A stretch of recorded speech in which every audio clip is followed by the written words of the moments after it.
കഴിഞ്ഞ തെരഞ്ഞെടുപ്പിൽ INLDയുടെ ഭാഗമായിരുന്ന ദുഷ്യന്ത് ചൗട്ടാല സ്വന്തമായി പാർട്ടി രൂപീകരിച്ച JJP അവിടെ 87 നിയോജക മണ്ഡലങ്ങളിൽ മത്സരിച്ചിരുന്നു. അതിൽ 10 അവർ ഒറ്റയ്ക്ക് നേടിയെടുത്തിരുന്നു. അതിനുശേഷം കൃത്യമായി നമ്മൾ കാണുന്നത് BJPയുടെ B ടീമായി അവിടെ പ്രവർത്തിക്കാനും BJPക്ക് പിന്തുണ അർപ്പിക്കാനും ശ്രമിച്ചുവെങ്കിലും പിന്നീട് അങ്ങോട്ട് BJPയുമായി അഭിപ്രായ ഭിന്നതയിലേക്ക് വരുന്ന ഒരു കാഴ്ചയാണ് കണ്ടത്. തീർച്ചയായും അത് വലിയ രീതിയിൽ ഒട്ടകം ചീറ്റലും ഒക്കെ ആവുകയും ലോക്സഭാ തെരഞ്ഞെടുപ്പിന് മുന്നോടിയായി അവിടെ മനോഹർ ലാൽ ഖട്ടറിന് രാജിവെക്കേണ്ടി വരുന്ന, അതായത് മുഖ്യമന്ത്രി പദവി ഒഴിഞ്ഞു കൊടുക്കേണ്ടി വരുന്ന സാഹചര്യം ഉണ്ടാവുകയും ചെയ്തു. പക്ഷേ യഥാർത്ഥത്തിൽ സംഭവിച്ചിരിക്കുന്നത് BJP നേതൃത്വത്തിന് കൃത്യമായി അറിയാം, JJP ഇല്ലാതെ അവിടെ ലോക്സഭാ തെരഞ്ഞെടുപ്പിലും വലിയ നഷ്ടങ്ങൾ ഉണ്ടാകും. 2019 സാഹചര്യത്തിൽ നിന്നും വളരെ വ്യത്യസ്തമാണ്. ആം ആദ്മി പാർട്ടിയും കോൺഗ്രസും അതിശക്തമായി ഒരുമിച്ച് നിന്ന് മത്സരിക്കുന്ന ലോക്സഭാ തെരഞ്ഞെടുപ്പാണ് എല്ലായിടത്തും നടക്കുന്നത്.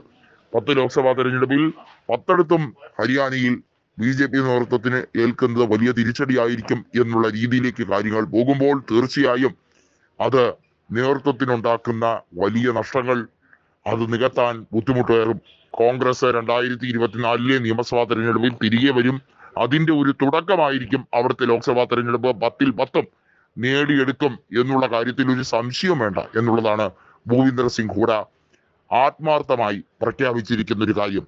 വളരെയധികം ആത്മവിശ്വാസത്തോടു കൂടിയും ജനങ്ങൾ ആത്മാർത്ഥതയോടു കൂടിയും ആണ് കോൺഗ്രസിന് വേണ്ടി പ്രവർത്തിക്കുന്നതെന്നും പതിവില്ലാത്ത ഒരു രീതിയിലുള്ള പ്രവർത്തനം തന്റെ ജീവിതത്തിൽ തന്നെ ഇത്രയും ശക്തമായി കോൺഗ്രസ് അധികാരത്തിലേക്ക് തിരിച്ചു വരാൻ വേണ്ടി പ്രവർത്തിക്കുന്ന കണ്ടിട്ടില്ലെന്നും ലോക്സഭയിൽ ഒരു സംശയം വേണ്ട. 10ൽ 10 നേടിയെടുത്തുകൊണ്ട് 10 സീറ്റുകളും BJPയുടെ നഷ്ടപ്പെടുത്താൻ ആം ആദ്മി കോൺഗ്രസ് സഖ്യത്തിന്, അതായത് ഇന്ത്യ മുന്നണി സഖ്യത്തിന് കഴിവുണ്ട് എന്നും